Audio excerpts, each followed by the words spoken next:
What's up, y'all? Fireman Scott here. Welcome back to another Fire PLO poker vlog. This is Pizza Oscar. He was a rooster of mine who was very fast, very aggressive, and very sneaky, just like the poker player I named him after. If you tell me that there's too much variance in PLO, it just tells me that you don't have a good understanding of the game. You're unable to maintain balance during the normal, rocky, wavy waters of the game. And you're unable to be creative and find good spots to sneak in there and trap people. Click subscribe if you like the channel. Go things, baby. Who wants smoke? This that fire, this that. It's not even 6:30 in the morning yet, but Tia and Atticus decided to wake up early with me. Mommy woke up early. She's currently walking around the house looking for her house shoes, but she is awake. Baby, did you find him? You didn't find him yet? I think they're probably in his nursery. Okay. Good. I'll be drinking coffee.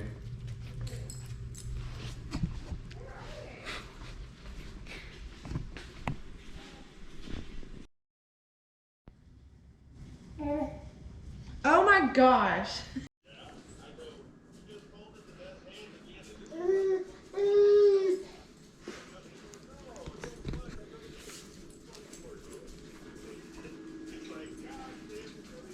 Like, what if I didn't have it? You're just running so super fucking lucky. You know, cooking it.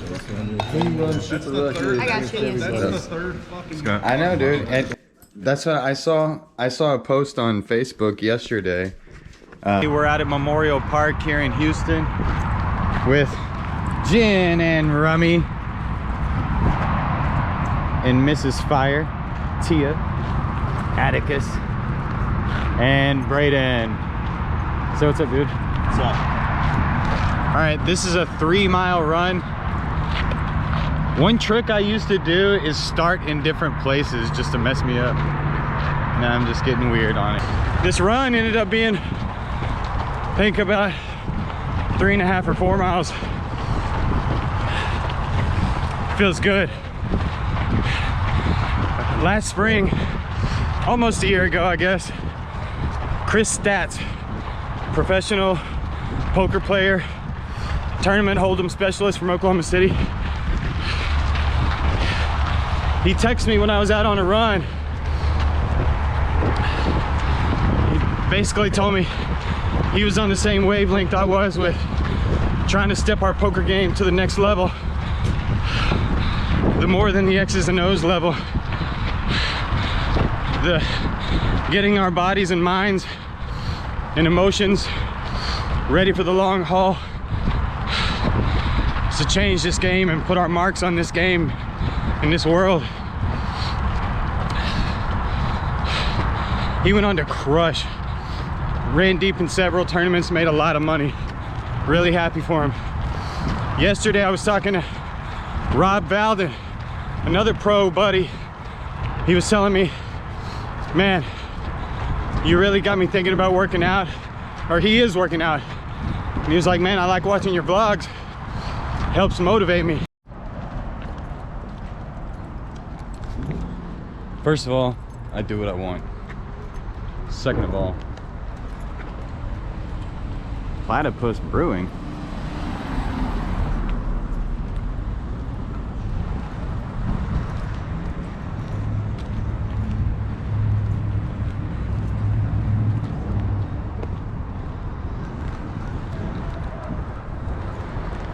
You gonna get him, baby? You got him? It's in what is that? Australian flag? I don't know. Yeah. I think that's the Australian flag. Yeah. All right. After our workout, we're gonna carbo load with some not carbo load. Taco load with some tacos.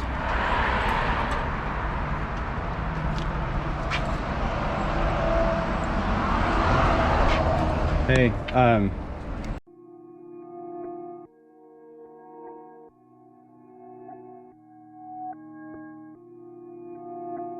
We record.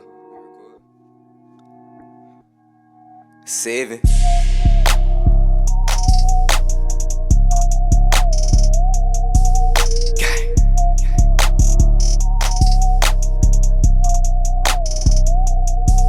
It get enormous, I'm plotting a fortune. Bust it down low like a torrent. I got the flow and emotion and openly knowing I write like a poet. Trash rappers just throw over shoulder. I'm in my bag, you already knowing. Put it together, then drop without notice. I got a bunch of little pins like a sower. Yeah, I see them picking the side. Then you just sitting and vibe.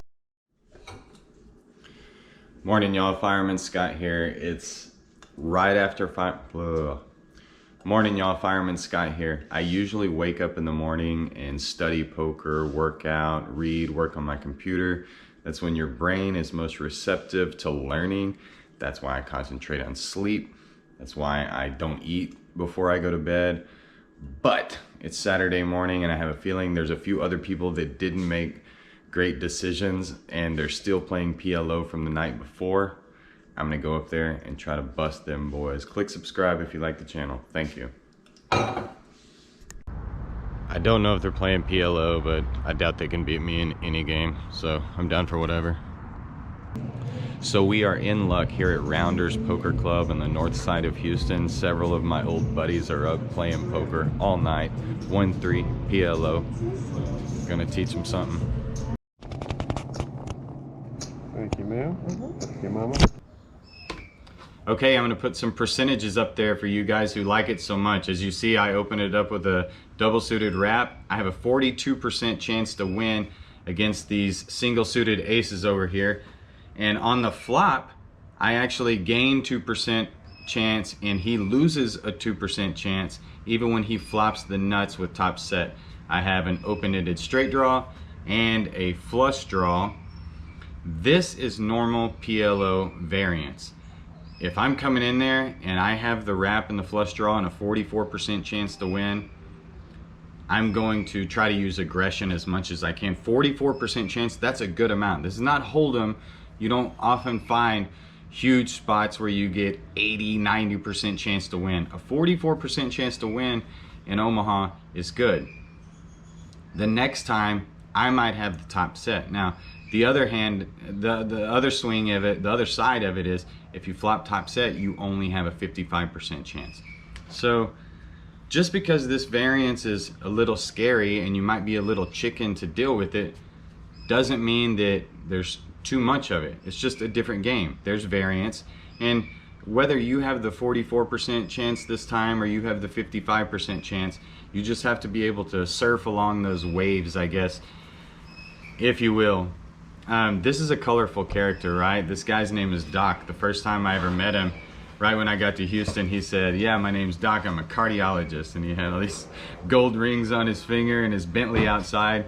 And I said, you got a Bentley outside? And he said, yeah. And I went outside to check it out and the windows were down. I came back in, I said, Doc, the windows are down in your Bentley. And he said, yeah, I leave them down so they don't break them. If they're gonna get in and steal something, just get in. Anyways, so next hand, I lose that one, by the way. The board pairs and Doc wins the hand. I didn't get the run out, I'm sorry, but I lose it. But again, that's just normal PLO variance. Move on to the next hand. I have aces, single suited. Neither one of my aces is suited, so these aren't really the best aces in the world, but it doesn't matter. I raise it up. Dude calls me. I flop top set. I continue to bet it. He folds. I scoop this small pot.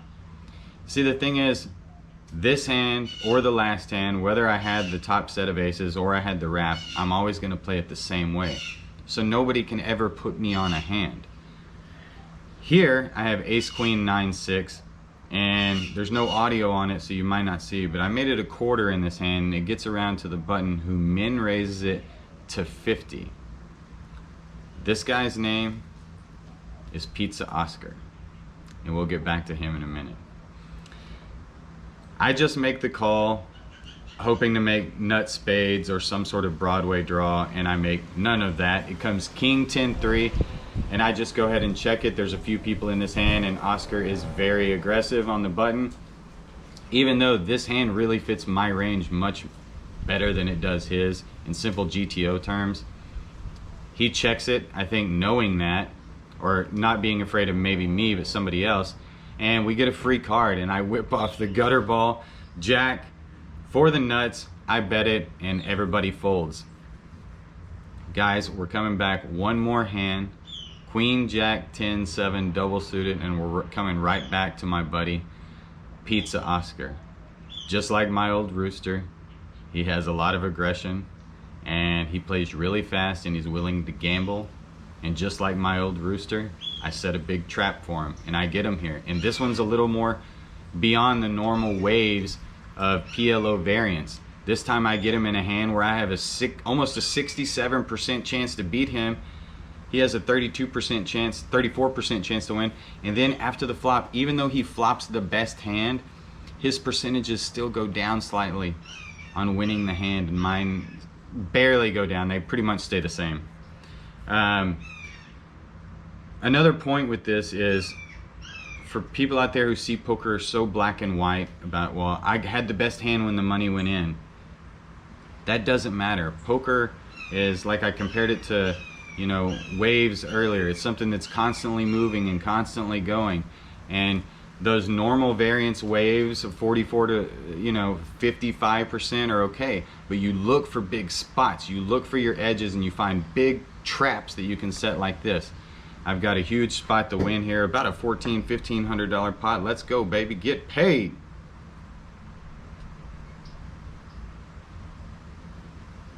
Or you lose and you go home and do yoga. Pretty ugly. That's straight too. I had a flush draw, made 2 flush draws and top pair and a gutter. Nice hand. Made the straight too. Jeez, I made a straight and a flush. Piece of man.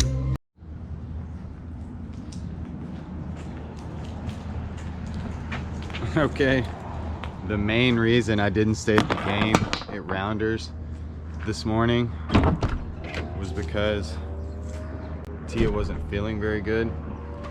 It was a good game to stay in and get my money back. I only lost $1,200. Was there a very short time, but she texted me and told me she wasn't feeling good, so I just cut it off there. So this morning we've been hanging out. Atticus isn't feeling the greatest either. He had a little tooth or he's having a tooth come in, right? But he feels pretty good, I guess. We're about to go on a walk. Y'all ready for this? I'm gonna post my results of January playing 1-3 PLO. As you can see, I made $6,000. That's not much, but I only played a handful of sessions. People are always asking me how much you can make a month playing 1-3 PLO, and I mean, I guess it's on how many days you want to spend playing. You know, you need balance and everything, and there's certain times of the year where I play a lot, and there's certain times of the year where I'm working on other things, and that's now. As you saw on my refrigerator a few weeks ago, I said that I was working on balance, foundation, communication, health, sleep. Sleep is a really important thing to me, and I've been working a lot on things like this, and I know it's going to help me later on in the year, like World Series time, where I have to play 12, 18-hour days every day. Who wants smoke? This